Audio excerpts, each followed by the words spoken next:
അതിൽ പ്രധാനപ്പെട്ടതായിട്ട് വിശകലനം ഉണ്ടായിരുന്നത് ഇന്റർ മിയാമിയുടെ വരുമാനത്തിൽ വൻ വർധനവുണ്ടായി എന്നുള്ളതാണ്.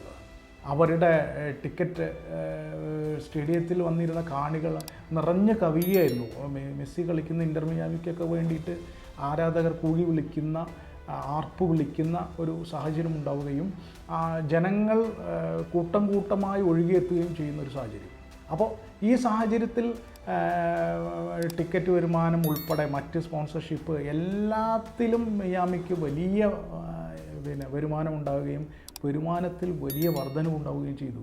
ഇത് മാത്രമല്ല, സോഷ്യൽ മീഡിയയിൽ, സാമൂഹ്യ മാധ്യമങ്ങളിൽ ഇന്റർ മിയാമിയുടെ പേജുകൾ, ഇപ്പോൾ ഇൻസ്റ്റഗ്രാമിലായാലും ശരി, ഫേസ്ബുക്കിലായാലും ശരി, ടിക്ടോക്കിലായാലും ശരി, യൂട്യൂബിലായാലും ശരി, എല്ലാം വലിയ തോതിൽ 3/1 ഭാഗം വർധനവുണ്ടായി എന്നാണ് പറയുന്നത്.